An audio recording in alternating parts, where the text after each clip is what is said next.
قل يا عبادي الذين أسرفوا على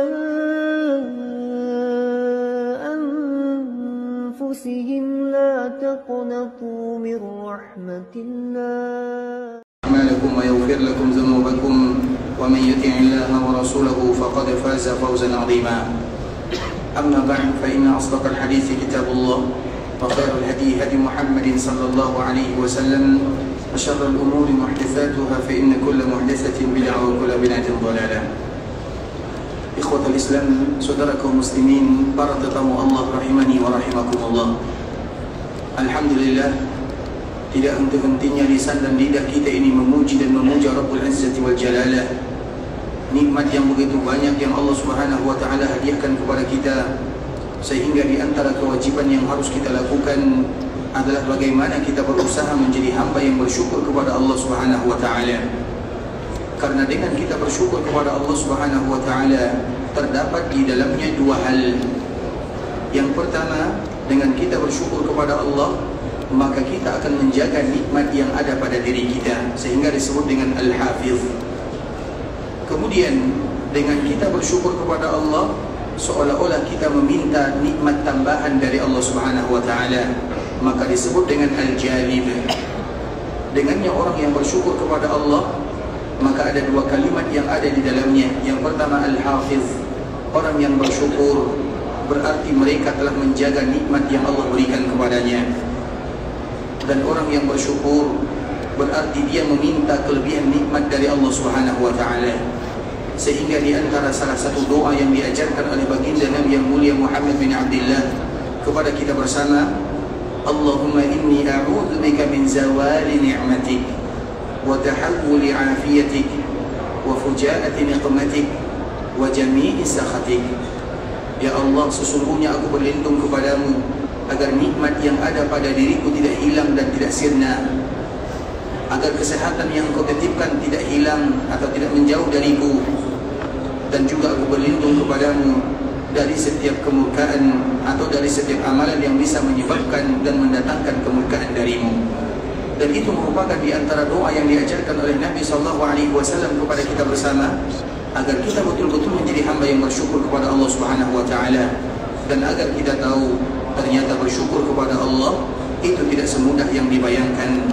Bahkan bersyukur kepada Allah disebutkan oleh Allah Subhanahu wa taala di dalam Al-Qur'an, i'malu ala Daud syukra wa qalilun min ibadiyasy syakur. Beramallah kalian sebagaimana yang dilakukan oleh keluarga Nabi Daud, dan harus kalian tahu bahwa orang yang bersyukur kepada Allah hanya sedikit sahaja. Sehingga kita ingin senantiasa menjadi hamba yang bersyukur kepada Allah Subhanahu wa taala. Dan dengan kita bersyukur kepada Allah, maka itu adalah bagian daripada ibadah sesungguhnya kepada Allah Subhanahu wa taala. Kemudian salawat beriringkan salam semoga senantiasa tercurahkan buat junjungan alam Nabi kita yang mulia, uswah dan qudwah kita bersama Muhammad bin Abdullah sallallahu alaihi wasallam. Di antara kewajiban yang selalu kita ingatkan kepada diri kami pribadi dan juga kita bersama adalah bagaimana kita selalu dan senantiasa mengucapkan salam dan salawat kepada Nabi sallallahu alaihi wasallam. Dan poin penting yang harus kita ketahui, bahwa dikala kita mengucapkan salam dan salawat kepada Nabi, itu adalah bagian daripada ibadah kepada Allah Subhanahu wa taala.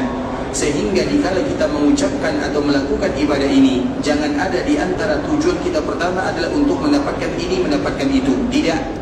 Sehingga Nabi SAW menyebutkan, man shalla alayya salatan wahidatan mukhlishan min qalbi.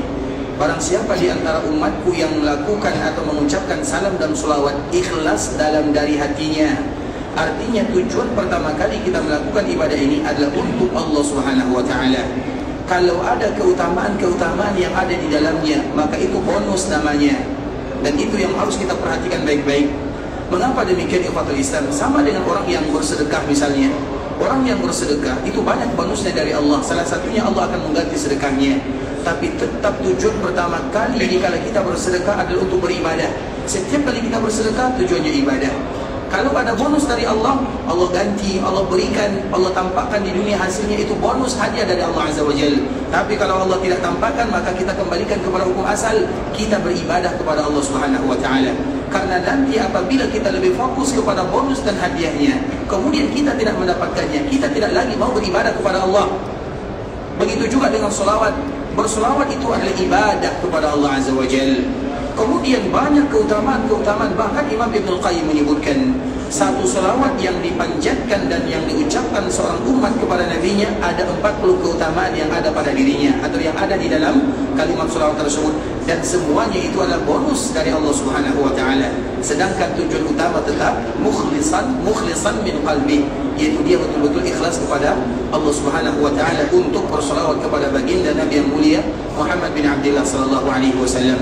Makanya apabila seseorang betul-betul ikhlas di dalam menyampaikan salam dan salawat kepada Nabi, mereka tidak akan pernah melewatkan hari-harinya kecuali akan ada kalimat salam dan salawat kepada baginda junjungan kita bersama Muhammad bin Abdullah sallallahu alaihi wasallam. Allahumma salli ala Muhammad wa ala ahli baitihi wa ala azwajihi wa dhurriyyatihi kama sallaita ala Ibrahim wa ala ali Ibrahim innaka Hamidum Majid. Allahumma barik ala Muhammad wa ala ahli baitihi wa ala azwajihi wa dhurriyyatihi kama barakta ala Ibrahim wa ala ali Ibrahim innaka Hamidum Majid. Ikhwatul Islam, saudara kaum muslimin, para tetamu Allah rahimani wa rahimakumullah, kita akan kembali melanjutkan tentang ucapan yang diucapkan oleh Rasulullah sallallahu alaihi wasallam atau kalimat-kalimat yang dibaca oleh Nabi sallallahu alaihi wasallam, terutama di akhir kehidupan Rasulullah sallallahu alaihi wasallam. Sebelumnya kita kembali mengulang ikhwatul Islam bahawa Nabi sallallahu alaihi wasallam wafat pada hari Senin tanggal 12 Rabiul Awal pada tahun ke-11 dari Al-Hijri. Itu merupakan kesepakatan daripada ulama, bahkan dinukilkan oleh Imam Ibn Hajar Al-Asqalani bahawa hampir saja para ulama mereka sepakat, tidak ijma' tapi hampir saja mereka sepakat bahawa tanggal 12 Rabiul Awal di hari Senin di waktu duha itu adalah hari yang paling sedih dirasakan oleh kaum muslimin, karena hari itu adalah hari wafatnya Rasulullah sallallahu alaihi wasallam. Iya, ada terjadi perbezaan para ulama, tapi perbezaannya hanya dua. Ada yang menyebutkan bahawa Nabi wafat pada tanggal 12 hari Senin di bulan Rabiul Awal. Ada yang menyebutkan Nabi wafat pada tanggal 11 di hari Senin di bulan Rabiul Awal pada tahun 11 dari Al-Hijri. Sehingga perbedaannya perbedaan yang tipis sahaja. Sedangkan lahirnya Nabi SAW, maka di situ terjadi perbezaan yang banyak sekali di kalangan para ulama. Mengapa demikian ikhwatul Islam? Karena mereka sulit untuk menentukan kapan kelahiran Nabi, karena kalender hijrinya Al-Hijri. Kapan itu baru ada? Kapan baru ada Al-Hijri? Ketika Nabi hijrah dari Mekah menuju Madinah. Berapa umur Nabi pada waktu itu? 55 atau 57? 53 tahun. Nah, Nabi hijrah dari Mekah menuju Madinah dan belum ditetapkan ada yang namanya kalender Al-Hijri. Kemudian ikhwatul Islam, di zaman Umar mereka baru bermufakat bagaimana cara kita menghitungnya. Maka pada akhirnya mereka memberikan kesimpulan, kita hitung mulai dari hijrahnya Nabi dari Mekah menuju Madinah sehingga terkenal dengan Al-Hijri, diambil dari kata-kata Al-Hijrah. Sehingga Al-Hijrah itu baru ada ketika Nabi hijrah dari Mekah menuju Madinah. Dikala Nabi lahir belum ada. Karena masalah inilah para ulama terjadi perbezaan yang amat banyak. Mereka berbeza kapan Nabi lahir, tanggalnya tanggal berapa, bulannya bulan apa, tahunnya tahun yang mana. Dan dikala terjadi perbezaan yang demikian ikhwatul Islam tidak menjadi masalah. Walaupun kebanyakan mereka mengatakan tanggal 12, kemudian ada lagi yang mengatakan di bulan Rabiul Awal, ada yang mengatakan di bulan Safar, ada yang mengatakan di bulan Ramadan. Artinya 8, 9 atau 10 perbezaan para ulama untuk menentukan kapan lahirnya Nabi. Kenapa demikian? Karena memang hijriahnya belum ada pada waktu itu. Sedangkan untuk menentukan kapan wafatnya Nabi SAW mudah sekali, karena memang Nabi sudah berhijrah. Kemudian menghitungnya tidak terlalu lama, tidak terlalu jauh, sehingga dari sinilah para ulama dikala menentukan bahawa tanggal 12 Rabiul Awal adalah hari wafatnya Rasulullah sallallahu alaihi wasallam. Walaupun ada terjadi perbezaan, namun perbezaannya hanya dua.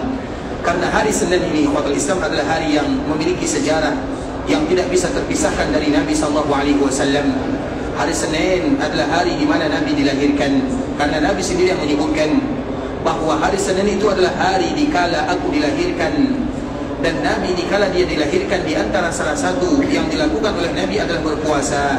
Sehingga apabila ada di antara kita yang ingin mengenang hari kelahiran Nabi sallallahu alaihi wasallam, maka lakukanlah sebagaimana yang dilakukan oleh Nabi sallallahu alaihi wasallam, yaitu berpuasa setiap hari Seninnya. Dan itulah yang dilakukan oleh baginda Nabi yang mulia sallallahu alaihi wasallam, agar kita senantiasa ingat kepada Nabi sallallahu alaihi wasallam. Nabi berpuasa setiap Senin. Maka ditanya, kenapa kau berpuasa di hari ini ya Rasulullah?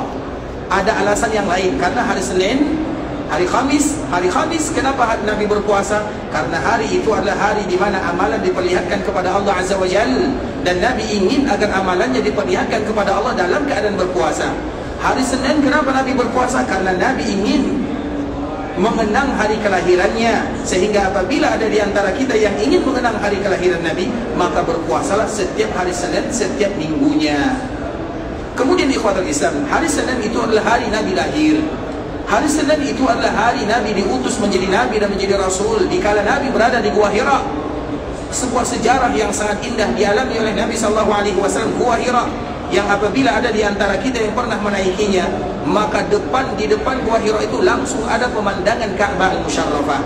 Dan Nabi betul-betul memilihnya karena ada tujuan yang sangat indah. Kemudian Nabi beribadah di dalamnya. Para ulama mereka berbeza dikala Nabi beribadah di dalamnya. Nabi belum lagi diutus menjadi Nabi dan menjadi Rasul, sehingga Nabi beribadah dalam keadaan bagaimana? Ada yang mengatakan Nabi beribadah dalam keadaan fitrah, dan fitrah manusia beribadah kepada Allah Azza wa Jalla. Ada lagi yang mengatakan Nabi beribadah sesuai dengan agama kakeknya yang bernama Ibrahim. Sehingga dikala Nabi SAW berada di Gua Hira dan Nabi belum diutus, maka Nabi beribadah. Ada yang menyebutkan sesuai dengan fitrah, ada yang menyebutkan sesuai dengan agama kakeknya Ibrahim alaihissalam. Kemudian Jibril turun. Dikala Jibril turun menyampaikan wahyu pertama kepada Nabi, itu terjadi pada hari Senin. Kemudian hari Senin pula ikhwatul Islam, hari di mana Allah berikan kemudahan kepada Nabi SAW untuk hijrah dan sampai ke kota Madinah. Sehingga Nabi SAW melakukan perjalanan hijrah dari Mekah menuju Madinah. Nabi meninggalkan Mekah, kemudian singgah di Bukit Sur kurang lebih 3 hari lamanya. Kemudian melakukan perjalanan 6 sampai 7 atau sampai 8 hari lamanya. Sampai di Madinah, itu hari Senin. Kemudian hari Senin itu pula hari di mana Allah Subhanahu wa taala memanggil Nabi kita yang mulia Muhammad bin Abdullah sallallahu alaihi wasallam untuk selama-lamanya. Sehingga ikhwatul Islam, di antara kesedihan yang amat mendalam dirasakan oleh kaum muslimin adalah hari di mana wafatnya Rasulullah sallallahu alaihi wasallam. Dan kita ulang sedikit ikhwatul Islam, di hari Senin ini banyak di antara para sahabat mereka yang tidak menyangka kalau Nabi sallallahu alaihi wasallam dipanggil oleh Allah Subhanahu wa taala. Mengapa demikian? Karena di hari Senin ketika melakukan salat subuh berjamaah dipimpin oleh Abu Bakar As-Siddiq radhiyallahu taala anhu, Nabi SAW membuka tirai rumahnya. Ketika Nabi membuka tirai rumahnya, Nabi melihat para sahabat sedang melakukan salat berjamaah dipimpin oleh Abu Bakar As-Siddiq radhiyallahu taala dalam keadaan tersenyum. Para sahabat tidak tahu kalau senyuman itu adalah senyuman terakhir dari Nabi kepada sahabatnya. Seolah-olah Nabi bangga kepada sahabatnya dikala melihat mereka beribadah kepada Allah, terutama di waktu-waktu yang dilalaikan oleh kaum muslimin. Nabi tersenyum, para sahabat juga mereka tersenyum, dan hampir saja mereka mendapatkan fitnah. Artinya hampir saja mereka ingin membatalkan solatnya yang dipimpin oleh Abu Bakar As-Siddiq, karena mereka ingin dipimpin solatnya oleh Nabi SAW. Karena sudah lama mereka tidak mendengarkan suara indah Nabi, sudah lama mereka tidak melihat atau menjadi makmum dari Nabi SAW, sehingga hampir para sahabat mereka membatalkan solatnya untuk dijadikan atau untuk diimami oleh Nabi SAW. Namun Nabi memberikan isyarat dengan tangannya untuk menyempurnakan ibadah salatnya. Kemudian setelahnya Nabi SAW menutup tirai rumahnya, dan para sahabat tidak tahu kalau itu adalah pemandangan terakhir yang sangat indah dikala mereka merasakan senyuman yang sangat mulia dari baginda Muhammad bin Abdullah sallallahu alaihi wasallam, yang mana setelahnya Nabi akan pergi untuk selama-lamanya. Sehingga ikhwatul Islam, sebahagian para sahabat dikala mereka melihat Nabi membuka tirai rumah kemudian tersenyum, mereka bahagia, ada secerca harapan kalau Nabi akan kembali sehat dan berkumpul bersama mereka. Sehingga ada di antara mereka yang melakukan aktivitas, dan salah satunya adalah Abu Bakar As-Siddiq. Abu Bakar ini senantiasa bersama Nabi SAW. Namun dikala hari Senin, di pagi Seninnya, maka dia pergi ke rumah keluarganya yang ada di Sunnah. Dia bekerja di sana, dan nanti akan kita bacakan riwayatnya. Kemudian ikhwatul Islam, ternyata dikala mereka melakukan aktivitasnya, tiba-tiba terdengarlah suara bahwa baginda Nabi yang mulia Muhammad bin Abdullah sudah dipanggil oleh Allah Subhanahu wa taala. Maka di saat itulah kaum muslimin mereka merasakan pukulan yang sangat kuat, yang sangat berat. Mereka tidak menyangka Nabi yang baru saja di pagi hari senyum kepada mereka semuanya, sekarang sudah dipanggil oleh Allah Subhanahu wa taala. Sehingga banyak di antara mereka yang mengatakan, dan salah satunya adalah Umar bin Khattab radhiyallahu taala sambil menyebutkan, wallahi ma mata Rasulullah sallallahu alaihi wasallam, demi Allah Nabi tidak wafat.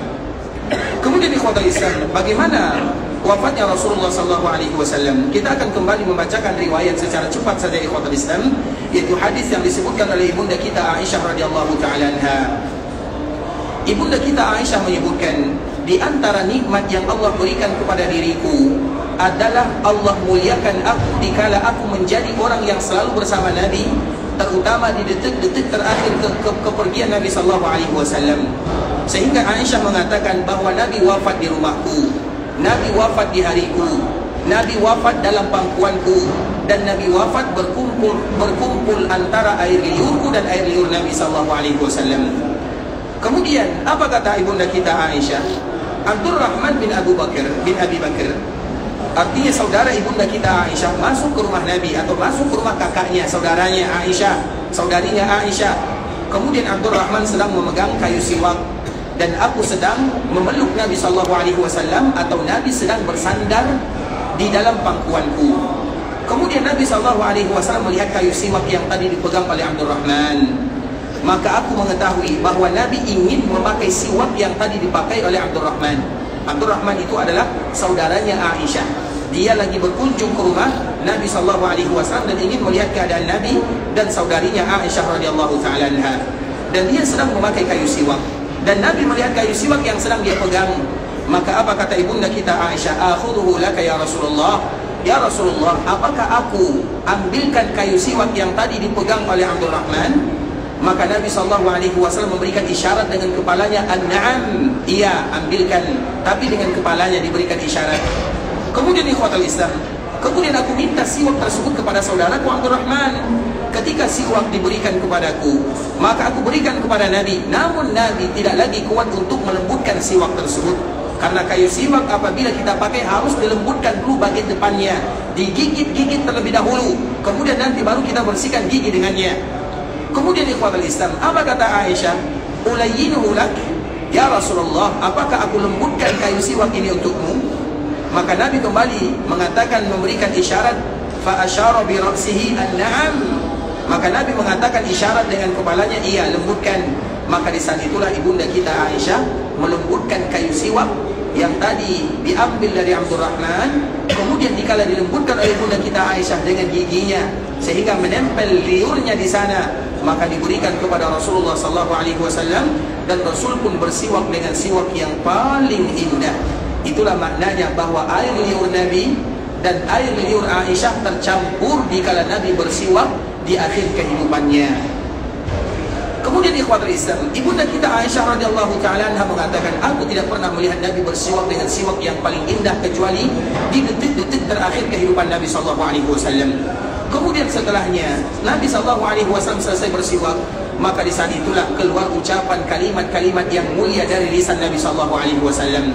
Para ulama menjelaskan apa saja kalimat yang keluar dari lisan Nabi. Yang pertama, ucapan terakhir dari Nabi sallallahu alaihi wasallam adalah kalimat la ilaha illallah inna lil mauti sakarat.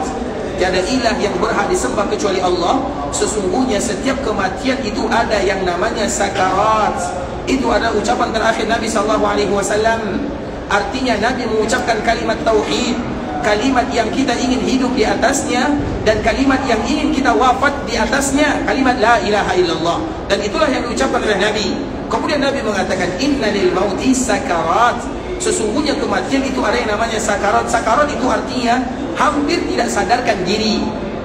Makanya di antara salah satu doa yang diajarkan oleh Nabi SAW agar kita tidak diganggu oleh syaitan, terutama di detik-detik terakhir sebelum kita meninggalkan dunia, makanya harus kita cari doanya. Min an yatakhabbatani syaitan, Ya Allah, jangan jadikan syaitan menggangguku, terutama di detik-detik terakhir sebelum kita dipanggil oleh Allah Azza wa Jalla.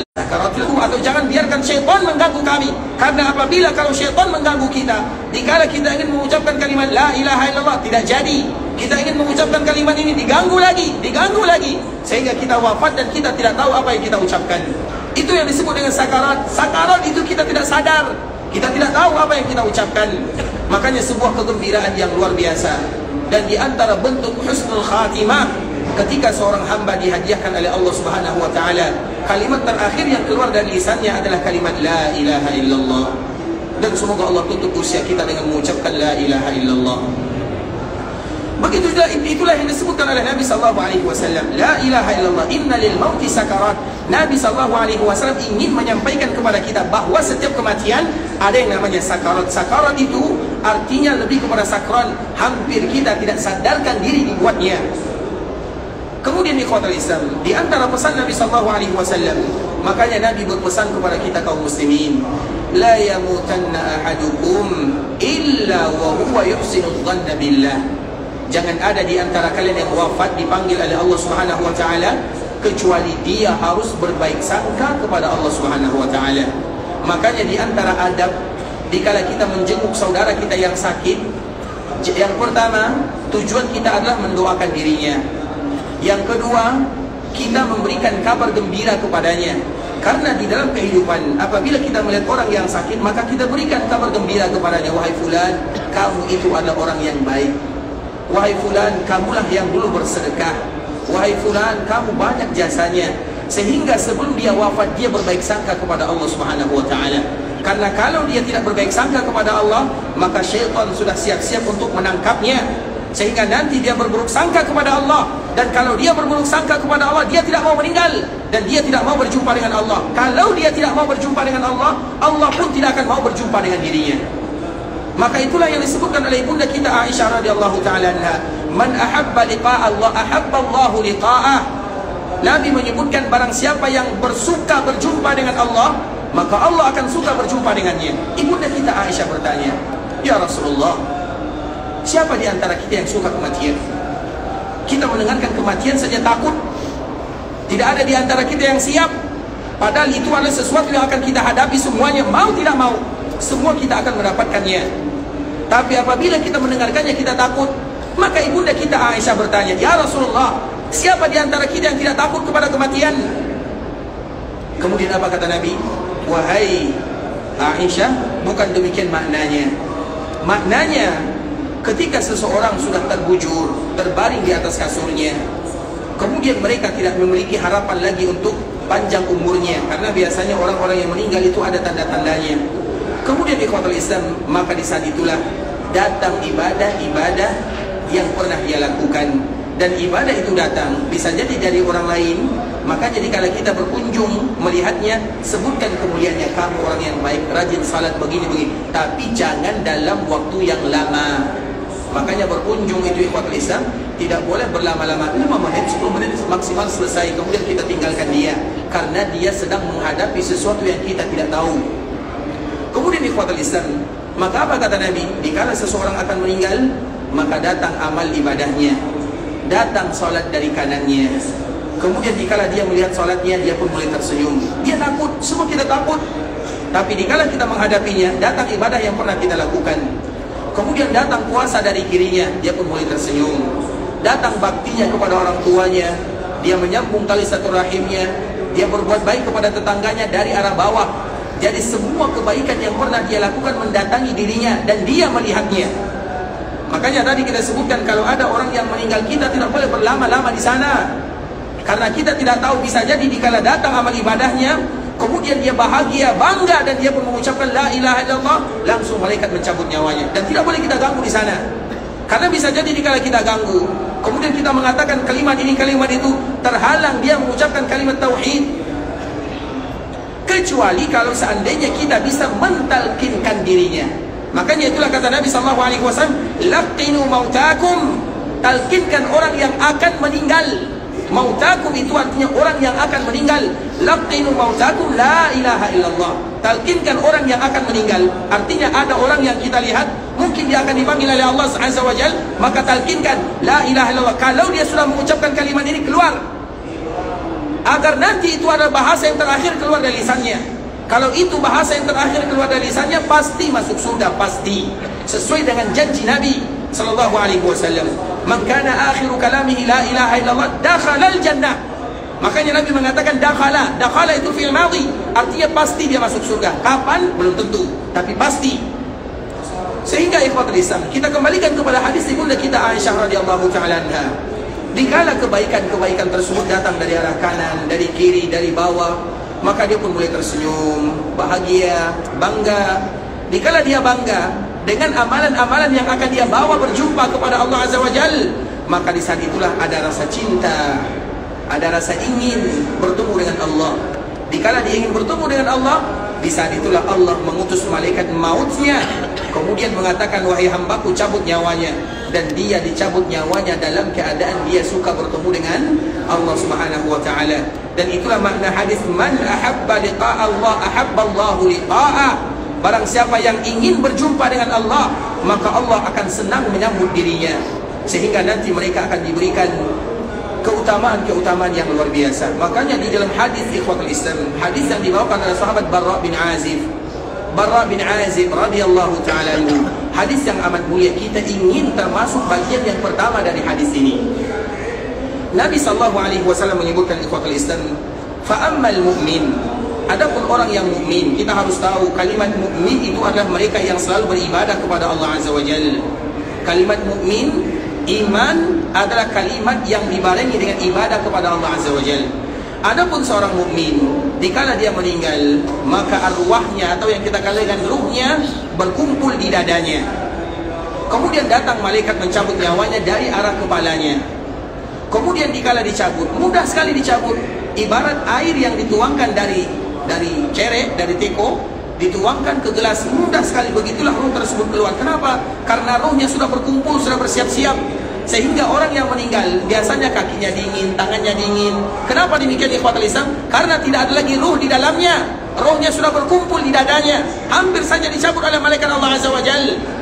Kemudian dikala datang malaikat maut, dicabut roh tersebut dan mudah sekali, ibarat menuangkan air di dalam gelas, kemudian dikeluarkan. Makanya orang, kenapa kita dianjurkan kalau ada yang meninggal? Karena dikala seseorang meninggal, dia akan melihat ruhnya pada waktu itu. Itulah satu-satunya waktu kita untuk melihat ruh. Dan ruh itu ikhwatul Islam adalah sesuatu yang ajaib, kita tidak tahu. Dan setiap kita punya ruh, tapi siapa di antara kita yang tahu apa warna ruhnya? Di mana letak ruhnya? Berapa panjangnya? Apa kegiatannya? Kita tidak tahu. Padahal ruh itu ada dalam jasad kita. Nah, kapan kita tahu? Kapan kita bisa melihatnya? Nanti ketika malaikat maut datang mencabut nyawa, maka dia pun akan mengikuti ruhnya. Bagaimana bentuk mengikuti ruh tersebut? Maka dia akan mengikutinya, karena ruh itu akan dicabut dari arah atas, dari kepalanya, maka matanya akan melihatnya. Sehingga apabila ada orang yang melihat ke atas, berarti sedang mengikuti ruhnya. Bukan berarti dia tidak orang baik, tapi dia sedang melihat ruhnya keluar dari jasadnya. Maka dianjurkan bagi kita untuk langsung menutup mukanya. Itu adalah seorang mukmin. Kemudian ikhwatul Islam, dikala keluar ruhnya, maka jasadnya sudah dingin semuanya, sudah kaku, tidak ada lagi gunanya. Istilahnya sujud bangkai. Yang bermanfaat itu nanti adalah ruh yang tadi keluar dari jasadnya. Kemudian apa yang terjadi? Maka diambil kain kafan oleh malaikat-malaikat Allah Subhanahu wa taala. Kemudian ruh itu akan mengeluarkan wangi yang sangat indah. Kemudian ruh ini akan diangkat oleh Allah Subhanahu wa taala melalui para malaikatnya. Diangkat, baru saja diangkat oleh malaikat Allah, dan malaikat itu cepat sekali jalannya, karena malaikat Allah itu punya sayap. Sayapnya bermacam-macam, dan sayap yang paling banyak dimiliki oleh malaikat Jibril yaitu 600 sayap, dan satu sayap itu bisa menutup separuh bumi. Sehingga ikhwatul Islam, malaikat ini langsung membawanya kepada Allah melewati bumi, dan semua orang bertanya-tanya. Makhluk Allah bertanya, ini wangi ini dari mana datangnya? Kemudian sampai ke langit pertama, semua langit pertama mengatakan, wangi ini dari mana datangnya? Dan setiap kali ditanya, maka malaikat mengatakan, ini adalah fulan bin fulan bin fulan, disebutkan namanya yang paling indah ketika dulu dia dipanggil di dunia. Kemudian melewati langit kedua, begitu juga wangi yang sangat indah. Semuanya bertanya. Dah malaikat kalau bertanya, kemudian dikatakan fulan bin fulan, maka mereka akan mendoakan dirinya. Sehingga dikala malaikat mendoakan dirinya, kemuliaan, kebaikan, derajat yang tinggi akan dia dapatkan. Begitu juga langit ketiga, langit keempat, langit kelima, sampai berikutnya, kemudian sampai kepada Allah Subhanahu wa taala. Apa kata Allah Azza wa Jalla? Kembalikan hambaku ke tanah, ke bumi. Minha khalaqnakum wa fiha nu'idukum. Karena dari bumi aku ciptakan mereka, dan ke bumi aku akan kembalikan. Kemudian dikembalikan. Kemudian jasad yang tadi sebujur bangkai yang tersisa dikuburkan. Kemudian di dalam perkuburan bisa jadi bersatu antara ruh dengan jasad atau tidak. Itu dikembalikan kepada Allah Subhanahu wa taala. Itu ada seorang mukmin. Sedangkan orang yang kufar, orang yang ingkar, orang yang fasik, dikala malaikat datang ingin mencabut nyawanya, maka ruhnya akan terpencar-pencar. Ada yang lari ke kanan takut, ruhnya takut karena yang dia lihat adalah malaikat maut. Dan dia tahu dia adalah orang yang berdosa. Dia tahu dia adalah orang yang mendustakan Allah Azza wa Jalla. Kemudian ruhnya lari. Ada yang lari ke bawah, lari ke kanan, lari ke kiri. Sehingga dikala malaikat mencabutnya sulit. Kalau orang yang beriman, ruhnya sudah siap, terkumpul di dadanya. Sedangkan orang yang kufar, orang yang ingkar, orang yang fasik, yang jauh dari Allah Azza wa Jalla, dia tidak mau meninggalkan dunia. Karena dia tahu kalau dia meninggalkan dunia, yang pertama kali dia akan rasakan adalah azab dari malaikat maut dikala dicabut. Makanya Allah mengatakan wan nazi'ati gharqa. Wan nazi'at itu dicabut. Dicabut itu dicabut paksa bahasa kitanya. Karena ruhnya tidak mau keluar, tapi ruhnya tetap dicabut oleh Allah Azza wa Jalla melalui malaikat maut. Kemudian ikhwatul Islam, di saat itulah dia merasakan kesakitan.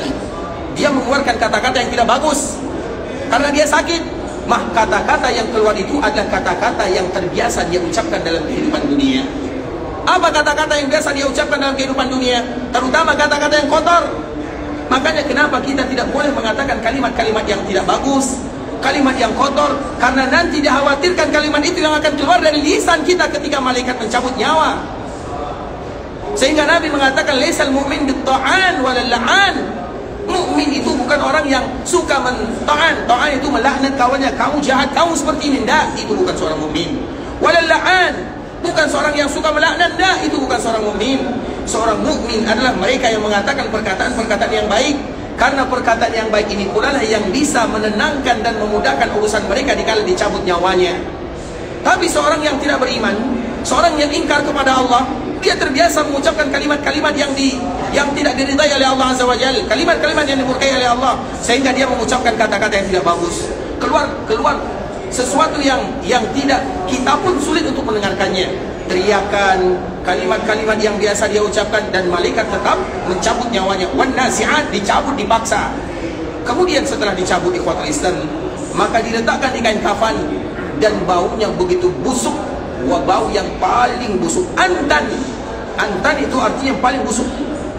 Kemudian ikhwatul Islam diangkat, dan semua orang kecuali manusia tentunya mengetahui. Mereka bertanya, ini bau busuk dari mana? Maka dia pun akan menjawab, atau malaikat mengatakan, ini adalah bau busuk yang berasal dari fulan bin fulan. Disebutkan nama yang paling jelek dulu dipanggil di dunia.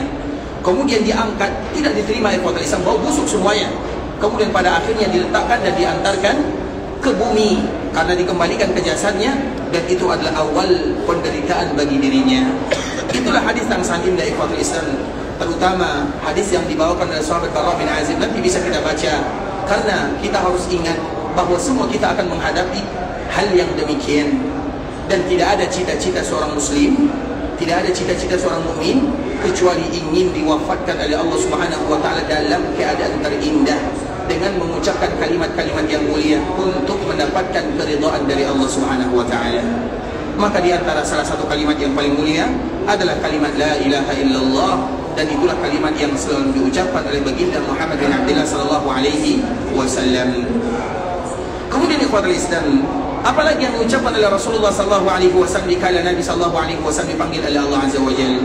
Kalimat yang berikutnya, Nabi sallallahu alaihi wasallam menyebutkan ma'al ladina an'ama Allahu alaihim minan nabiyyin was-siddiqin wasyuhada was-salihin. Nabi mengatakan, ya Allah, kumpulkan aku bersama orang-orang yang Kau berikan nikmat. Dan orang-orang yang diberikan nikmat oleh Allah itu ada 4 sifatnya. Carilah salah satu di antaranya. Yang pertama, an-nabiyyin, para nabi tidak ada lagi. Kemudian as-siddiqin, orang-orang yang jujur.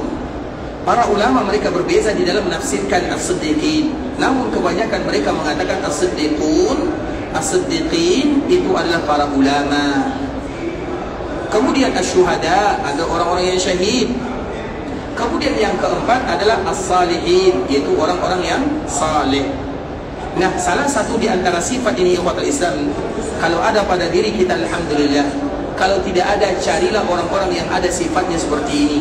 Jadikan mereka teman dalam kehidupan. Semoga dengannya Allah mudahkan kita nanti menghadapi masa-masa yang begitu sulit. Makanya kita ingin menyampaikan sebuah nasihat yang sangat indah dari Imam Syafi'i rahimahullahu ta'ala. Dan ini merupakan nasihat yang sangat indah ikhwatul Islam. Kami minta kepada kita semuanya untuk memperhatikan bagaimana nasihat Imam Syafi'i rahimahullah. Imam Syafi'i rahimahullah yang bernama Muhammad bin Idris Asy-Syafi'i, yang meninggal, yang lahir pada tahun 150 Hijriah, meninggal pada tahun 204 Hijriah, pernah menyebutkan, kalau ada di antara kalian, dia mengatakan, aku merasakan aku melakukan dosa. Kalau ada di antara kita yang melakukan dosa, apa ibadah yang bisa meringankan dosa kita tersebut? Atau apa ibadah yang bisa menjaga kita dari dosa? Maka Imam Syafi'i mengatakan, aku cari, kami telusuri, kami pelajari, tidak ada ibadah yang paling mulia untuk meringankan atau untuk menghalangi kita melakukan dosa kecuali melakukan salat duha. Sehingga salat duha disebut dengan salat orang-orang yang bertaubat kepada Allah Subhanahu wa taala. Menghilangkan dosa tidak mungkin, tapi mengurangi dosa sangat mungkin. Karena memang tabiat manusia kita berdosa. Nah, bagaimana supaya untuk memperkecil dosa yang ada atau untuk mempersempit dosa kita tersebut ikhwatul Islam? Yang pertama dikatakan oleh Imam Syafi'i adalah dengan salat duha. Kemudian apa lagi kata Imam Syafi'i? Kemudian aku pun berpikir, nanti di perkuburan bagaimana caranya supaya perkuburanku diterangi oleh Allah Subhanahu wa taala? Bagaimana perkuburan tersebut menjadi taman di antara taman-taman surga? Aku cari, aku pelajari, aku telusuri, dan aku tidak pernah menemukan kecuali sebuah amalan dengan memperbanyak membaca Al-Quran. Berarti memperbanyak membaca Al-Quran seolah-olah kita telah menyalakan lampu kita di perkuburan, dan kita tidak akan pernah merasakan kegelapan untuk selama-lamanya. Kemudian apalagi kata Imam Syafi'i, aku pun melihat setelah di perkuburan maka akan dibangkitkan, dan semua kita dihisab, dan semua kita akan melewati sirat. Bagaimana ibadah agar aku nanti dimudahkan oleh Allah untuk melewati semua ini? Maka Imam Syafi'i mengatakan, aku pun melihat, mempelajari, menelusuri, tidak ada ibadah yang paling mulia agar Allah mudahkan urusanku di akhirat sana kecuali berpuasa dan bersedekah. Kemudian begitu juga dikala nanti dikumpulkan di padang mahsyar, kita dikumpulkan dalam keadaan tidak bersunat, dalam keadaan tidak memiliki pakaian, dalam keadaan tidak menggunakan sendal, matahari didekatkan, tidak ada naungan kecuali naungan Allah di bawah arasy-Nya. Bagaimana supaya aku termasuk orang-orang yang mendapatkan naungan? Aku cari, aku pelajari, aku telusuri, maka tidak ada perkara yang paling mulia kecuali berteman dengan orang-orang yang saleh. Makanya itu merupakan di antara nasihat Imam Syafi'i kepada kita bersama ikhwatul Islam, sesuai dengan apa yang dibaca oleh Nabi sallallahu alaihi wasallam di akhir kehidupannya. Ma'al ladzina an'ama Allahu 'alaihim minan nabiyyin was-siddiqin wasyuhada was-salihin wa hasuna ulaika rafiqa. Empat sifat ini adalah yang terbaik para nabi, as-siddiqun, terlepas daripada penafsiran para ulama, baik itu para ulama sendiri ataupun yang lainnya. Kemudian orang-orang syuhada, as-salihin. Yang tersisa bagi kita, yang mudah bagi kita mencarinya adalah as-salihun. Maka perbanyaklah kawan-kawan saleh, dan itu tujuannya adalah untuk memberikan kemudahan kepada kita, terutama jika kita berjumpa dengan Allah Subhanahu wa taala. Baik, ikhwatul Islam, perlu kita lanjutkan. Itulah ungkapan Nabi sallallahu alaihi wasallam, ma'al ladzina an'ama Allahu 'alaihim minan nabiyyin was-siddiqin wasyuhada'i was-salihin. Kemudian apa kata ibunda kita Aisyah? Aku tahu ketika Nabi mengucapkan kalimat ini, Nabi sedang diberikan pilihan oleh Allah Subhanahu wa taala, dan Nabi tidak lagi memilih kami. Artinya Nabi ingin berjumpa dengan Allah Subhanahu wa taala. Itu kalimat yang kedua yang keluar dari lisan Nabi sallallahu alaihi wasallam. Kemudian kalimat yang lainnya yang diucapkan oleh Nabi, terutama dikala Nabi wafat, Nabi mengatakan, Allahumma ghfirli warhamni wa alhiqni birrafiqil a'la. Ya Allah, ampunkan dosaku. Nabi meminta dosanya diampunkan. Padahal kita tahu Nabi adalah manusia yang maksum. Nabi diberikan maqam mahmuda. Pintu surga tidak dibuka kecuali untuk Nabi yang pertama. Tapi Nabi tetap mengucapkan Allahumma ghfirli warhamni. Ya Allah, ampunkan dosaku, sayangi diriku. Sehingga dengannya ibunda kita Aisyah mengatakan, ini adalah akhir detik kehidupan Nabi. Summa nasaba yadah, maka Nabi mengangkat tangannya, jari telunjuknya. Kemudian Nabi mengatakan, fir rafiqil a'la wa alhiqni bir rafiqil a'la. Ya Allah, alhiqni, kumpulkan aku ar-rafiq. Rafiq itu artinya teman, kawan, berdekatan. Al-a'la, zat yang maha di atas. Maknanya, kumpulkan aku bersama dirimu ya Allah. Artinya aku ingin bertemu denganmu. Itu makna daripada ucapan Nabi SAW. Hatta tubit, itulah yang selalu diucapkan oleh Nabi, fir rafiqil a'la, fir rafiqil a'la. Sedangkan tangan Nabi seperti ini, fir rafiqil a'la, fir rafiqil a'la, hatta tubit, sampai Nabi dicabut nyawanya. Ketika Nabi dicabut nyawanya, dari mana dilihat? Summa malat yaduhu, tangan Nabi langsung terjatuh. Di saat itulah Nabi meninggalkan kita untuk selama-lamanya. Allahumma salli wa sallim ala nabiyina Muhammadin wa ala alihi wa sahbihi wa sallam. Kemudian ikhwatul Islam, kesedihan yang amat dalam dirasakan oleh para sahabat Nabi SAW. Ada di antara mereka yang percaya, ada di antara mereka yang tidak percaya. Dan wajar kenapa mereka tidak percaya. Sebagaimana tadi kisah yang telah kita sebutkan, Nabi baru saja dibagi sananya tersenyum. Nabi membuka tirai rumahnya. Nabi SAW seolah-olah diberikan kesehatan, kebugaran oleh Allah Azza wa Jal. Namun tiba-tiba mereka mendengarkan berita Nabi sudah dipanggil oleh Allah Azza wa Jal. Sehingga jarang di antara mereka yang percaya. Ada yang percaya, ada yang tidak. Dan salah satu yang mengatakan yang tegas adalah Umar bin Khattab. Umar bin Khattab mengatakan, wallahi ma mata Rasulullah SAW. Demi Allah, Nabi tidak wafat. Sehingga sahabat yang lain tidak ada yang berani berbicara. Umar, siapa yang akan bisa melawan Umar? Nah, bagaimana dengan Abu Bakar As-Siddiq? Abu Bakar pada waktu itu dia berada di sunnah. Makanya kita bacakan ikhwatul Islam, anna Abu Bakrin radhiyallahu anhu aqbala ala farasihi min maskanihi bis sunnah. Sedangkan Abu Bakar dikala dia berada di sunnah, sunnah itu adalah tidak jauh dari Masjid Quba, ada di bagian kanan Masjid Nabawi, namanya sunnah. Kemudian dikala mendengarkan wafatnya Nabi, maka dia langsung menunggangi kudanya, kemudian bergegas menuju Masjid Nabawi. Hatta nazal fadakhala al-masjid. Kemudian Abu Bakar turun dan masuk ke dalam Masjid Nabawi. Falam yukallimun nas hatta dakhala ala Aisyah. Dikala masuk masjid, Abu Bakar tidak mengucapkan sepatah kata pun. Dia tidak berbicara. Salat. Kemudian setelah salat, fadakhala hatta dakhala ala Aisyah. Maka dia melihat putrinya Aisyah radhiyallahu taala anha. Kemudian setelahnya dia melihat jasad Nabi SAW yang sudah terbujur di rumah ibunda kita Aisyah yang sedang meneteskan air mata.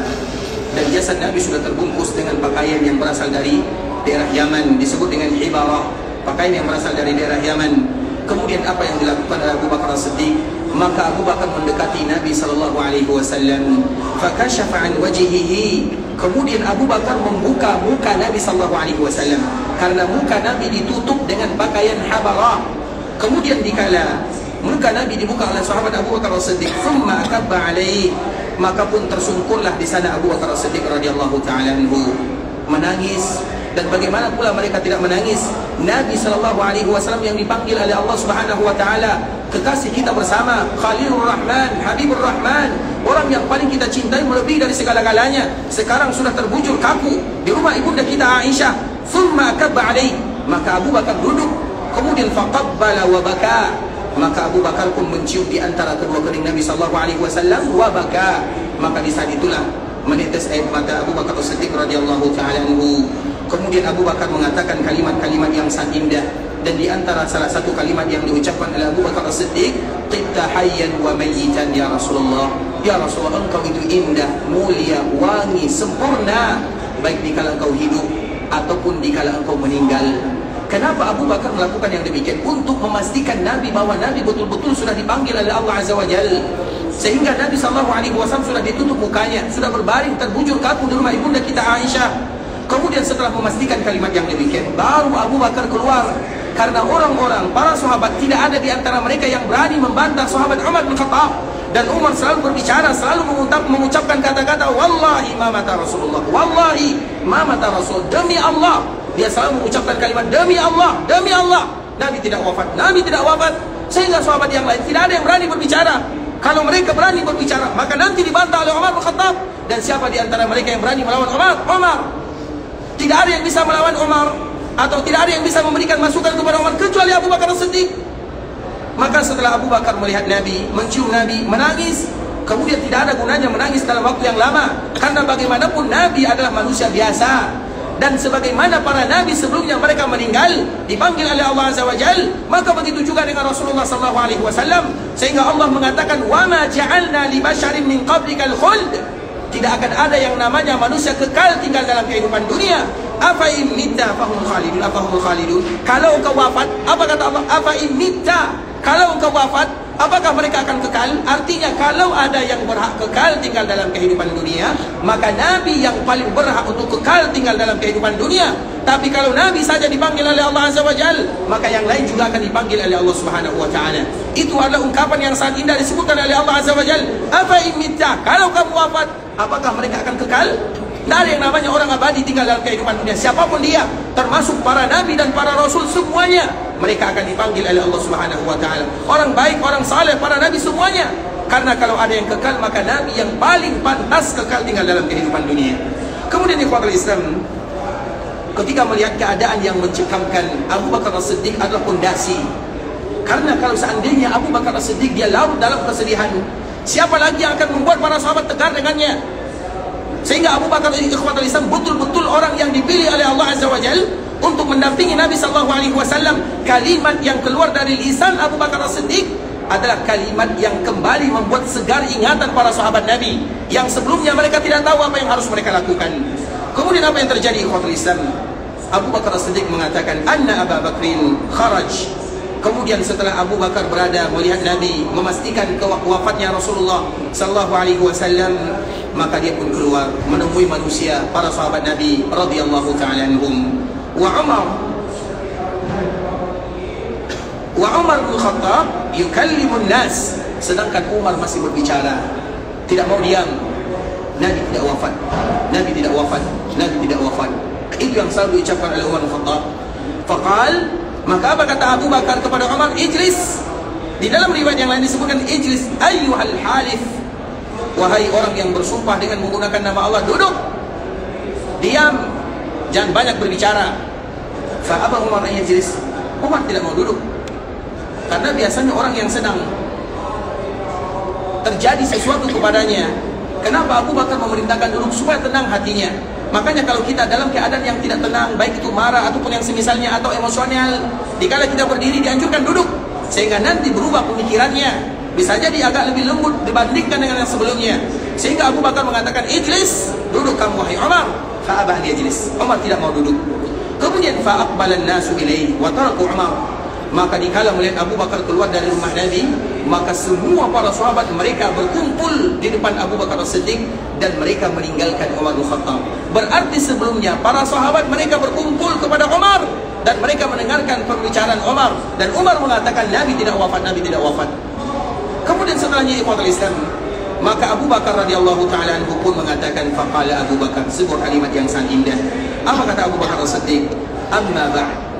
Setelah dia memuji Allah Subhanahu wa Ta'ala dan berselawat kepada baginda Muhammad bin Abdullah sallallahu alaihi wasallam, amma ba'du faman kana minkum ya'budu Muhammadan fa inna Muhammadan qad mat wa man kana minkum ya'budu Allah fa inna Allah hayyun la yamut.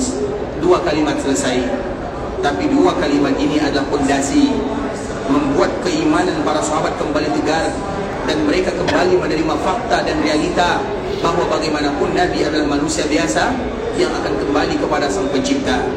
Maka Abu Bakar mengatakan, man kana minkum ya'budu Muhammadan fa inna Muhammadan qad mat. Siapa di antara kalian yang menyembah Muhammad, maka ketahuilah Muhammad sallallahu alaihi wasallam sudah meninggal. Tapi barang siapa di antara kalian yang menyembah Allah yang menciptakan Muhammad, yang mengutus Muhammad, maka Allah adalah zat yang maha hidup kekal untuk selama-lamanya. Di dalam riwayat yang lain disebutkan ikhwatul Islam, man kana ya'budu Muhammadan fa inna Muhammadan qad mat wa man kana ya'budu alladhi fis sama' fa innahu hayyun la yamut. Barang siapa di antara kalian yang menyembah Muhammad, menjadikan Muhammad sebagai Tuhannya, dia yakin kalau Nabi mengabulkan doanya, karena Nabi sudah dipanggil oleh Allah Azza wa Jalla. Barang siapa yang beribadah gara-gara Nabi Muhammad SAW, ketahuilah Nabi sudah meninggal, kita tidak bisa lari darinya. Tapi barang siapa yang menyembah Allah, zat yang mengutus Nabi Muhammad, wa man kana ya'budu alladhi fis sama', dan barang siapa yang menyembah ilah yang ada di langit sana, fa innahu hayyun la yamut. Allah adalah zat yang kekal, kekal dan tidak akan pernah sirna untuk selama-lamanya, dan sebab itulah yang akan kita sembah. Kemudian dikala mendengarkan kalimat ini, Abu Bakar tidak mencukupkan dengan 2 kalimat, tapi kemudian dia pun kembali membacakan firman Allah Subhanahu wa taala. Apa ayatnya? Allah Subhanahu wa taala menyebutkan dalam surah Al-Imran ayat 144 di Fathul Islam, "Wa ma Muhammadun illa rasul qad khalat min qablihi ar-rusul afa in mata aw qutila inqalabtum ala aqabikum." Muhammad sallallahu alaihi wasallam, wa ma Muhammadun, tidaklah Nabi Muhammad kecuali, diawali dengan kalimat wa ma, kemudian setelahnya illa, itu betul-betul penafian yang amat luar biasa. Wa ma Muhammadun illa rasul qad khalat min qablihi ar-rusul. Nabi itu tidak lebih kecuali daripada rasul, utusan Allah Azza wa Jalla. Rasulun la yukazzab wa 'abdun la yu'bad. 'Abdun la yu'bad wa rasulun la yukazzab. Itulah Nabi kita Muhammad sallallahu alaihi wasallam, seorang hamba yang tidak boleh kita dustakan, atau seorang hamba yang tidak boleh kita sembah, dan seorang rasul yang tidak boleh didustakan. Kemudian wa ma Muhammadun illa rasulun qad khalat min qabli rusul. Nabi Muhammad itu seorang nabi yang diutus oleh Allah, sebagaimana Allah mengutus para nabi dan para rasul sebelumnya. Karena sebelum Nabi diutus sudah banyak para nabi dan para rasul, sudah ribuan, bahkan jumlah mereka 124.000 sudah diutus oleh Allah, dan semua mereka sudah meninggal. Kalau Nabi meninggal, itu bukan yang pertama, karena begitu juga dulu nabi-nabi sebelumnya. Dikala Nabi sebelumnya diutus oleh Allah, mereka juga meninggal, dan kaumnya, umatnya juga merasakan sebagaimana yang dirasakan oleh umat Nabi sallallahu alaihi wasallam. Wa ma Muhammadun illa rasulun qad khalat min qablihi rusul. Kemudian apa kata Allah? Afa immata aw qutila inqalabtum ala aqabikum. Kalau seandainya Nabi meninggal atau Nabi terbunuh, apakah kalian akan berpaling dari Nabi sallallahu alaihi wasallam?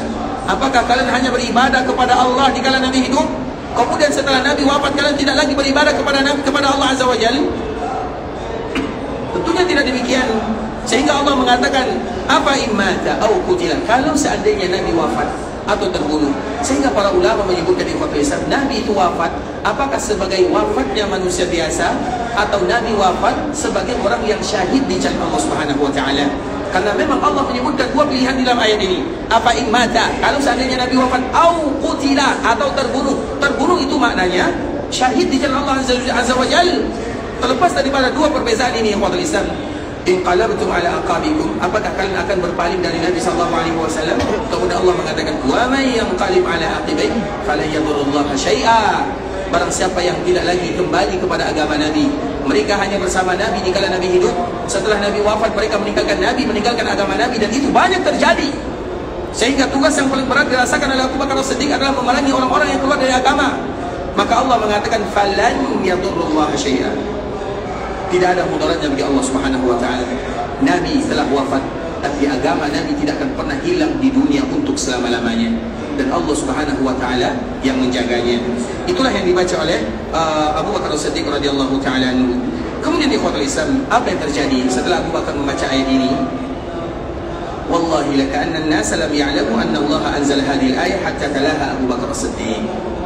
Setelah Abu Bakar membaca ayat ini, semua para sahabat termasuk Umar seolah-olah mereka tidak tahu kalau ayat ini ada dalam Al-Quran. Padahal ayat ini adalah ayat yang ada dalam surah Al-Imran yang selalu mereka baca, tapi mereka seolah-olah tidak pernah mengetahui ayat ini. Hatta talaha Abu Bakar, sampai Abu Bakar yang membacanya. Jadi Abu Bakar membacanya, ayat yang biasa dibaca, tapi mereka lupa atau terlupakan karena kondisi yang sangat menegangkan. Fatalaqaha minhun nasu kulluhum. Kemudian ketika Abu Bakar mengatakan wa ma Muhammadun illa rasul, maka semua para sahabat membaca ayat ini, wa ma Muhammadun illa rasul, untuk menenangkan hatinya, menenangkan dirinya bahwa Nabi bagaimanapun kita cinta kepadanya, namun Nabi tetap kembali kepada Allah Subhanahu wa taala. Fama asma'a basharan minan nasi illa yatluha. Semua yang mendengarkan wafatnya Nabi, maka mereka pun membaca ayat ini. Kita kalau mendengarkan cerita tentang wafat Nabi, kalau kita hidup di zaman Nabi, kita juga tidak tahu apakah kita menerimanya atau kita menolaknya. Kita tidak tahu. Karena berat ikhwatal Islam. Maka ayat ini ada di antara salah satu yang memberikan obat bagi kita bersama, terkhusus bagi para sahabat Nabi, untuk meringankan beban mereka dikala mendengarkan wafatnya Rasulullah SAW. Kemudian apa kata Umar? Kita kembalikan kepada Umar yang tadi masih ngotot mengatakan Nabi tidak wafat. Wallahi ma huwa illa an sami'tu Abu Bakr talaha fa'aqirtu. Maka Umar mengatakan, demi Allah. Tadi dia mengatakan demi Allah Nabi tidak wafat. Sekarang dia pun kembali mengatakan demi Allah, tidaklah aku mendengarkan Abu Bakar mengatakan, membacakan ayat ini, fa'aqirtu, aku pun tersungkur ke tanah. Hatta ma tuqilluni rijlai, sehingga kakiku tidak lagi kuat berdiri, artinya tersungkur ke tanah. Wa hatta ahwaitu ila al-ard, aku tersungkur ke tanah. Hina sami'tuhu talaha, ketika aku mendengarkan Umar atau Abu Bakar membaca ayat ini. Kemudian alimtu, apa kata Umar setelahnya? Alimtu anna Nabiy sallallahu alaihi wasallam qad mat. Maka di saat itulah aku baru yakin bahwa Nabi betul-betul sudah dipanggil oleh Allah Subhanahu wa taala. Jadi cerita-cerita seperti ini ikhwan Islam, kalau terjadi di zaman kita atau kita yang ada di zaman Nabi, itu bukan perkara yang mudah. Kita saja mendengarkan cerita ini, mungkin ada di antara kita yang tidak yakin kalau Nabi meninggal. Sama dengan Umar bin Khattab. Jadi orang yang mengatakan Nabi tidak meninggal, itu sama dengan Umar bin Khattab radhiyallahu ta'ala anhu.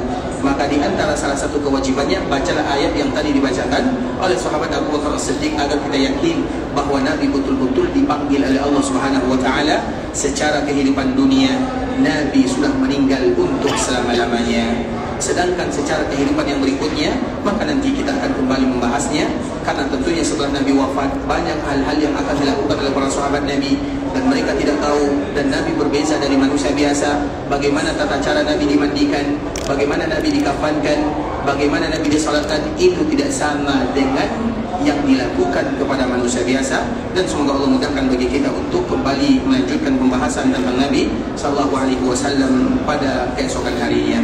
Barakallahu fikum ikhwatal Islam. Semoga Allah Subhanahu wa taala mengampunkan dosa kita bersama. Allah Subhanahu wa taala memudahkan kita untuk selalu mencintai baginda Muhammad bin Abdullah sallallahu alaihi wasallam, karena kecintaan Nabi tidaklah terbukti kecuali dengan kita mempelajari tentang sejarah perjuangan pengorbanan Nabi sallallahu alaihi wasallam.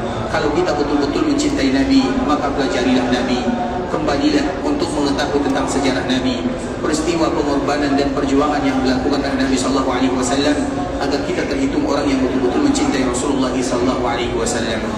Sampai di sini pembahasan yang bisa kami jelaskan.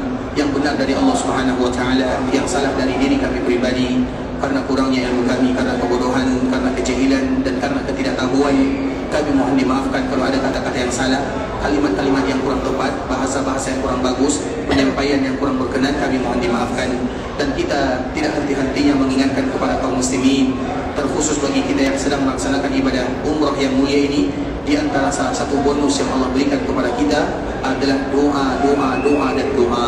Maka perbanyaklah berdoa kepada Allah, dan kita pun berdoa kepada Allah agar Allah jadikan perkumpulan kita ini perkumpulan yang diridhai oleh Allah Subhanahu wa taala, agar Allah jadikan dan berikan keberkahan kepada kita bersama, agar Allah turunkan rahmat dan kasih sayang kepada kita semua. Kalau ada di antara kita yang ingin meninggalkan Madinah, pergi ke Mekah untuk beribadah, semoga Allah menerima semua amal ibadah yang dia lakukan. Allah kabulkan setiap doa dan permintaannya. Allah jadikan umrah yang dia lakukan umratan mabrurah, wa sa'yan mashkura, wa dhanban maghfura. Kalau ada di antara kita yang ingin meninggalkan Makkah dan Madinah, pulang ke kampung halamannya, semoga dimudahkan perjalanannya, dilancarkan urusannya, kembali berkumpul bersama keluarga yang dia tinggalkan dalam keadaan sehat walafiat. Dan kita berharap kepada Allah agar Allah kembali memanggil kita melakukan ibadah yang mulia, beribadah di tanah haram Makkah dan Madinah. Sebagaimana kita juga berharap kepada Allah agar Allah hidupkan kita di atas kalimat la ilaha illallah, dan juga kita diwafatkan di atas kalimat la ilaha illallah. Dan kita berharap kepada Allah agar kita semuanya diberikan husnul khatimah dan dimudahkan langkah kita menuju surga Allah Subhanahu wa taala. Kita tutup dengan doa kafaratul majlis. Subhanakallahumma bihamdika asyhadu an la ilaha illa anta astaghfiruka wa atubu ilaik. Wa sallallahu wa sallim ala nabiyyina wa habibina wa khalilina wa sayyidina Muhammadin wa ala alihi wa sahbihi wa sallam tasliman katsira. Assalamualaikum warahmatullahi wabarakatuh.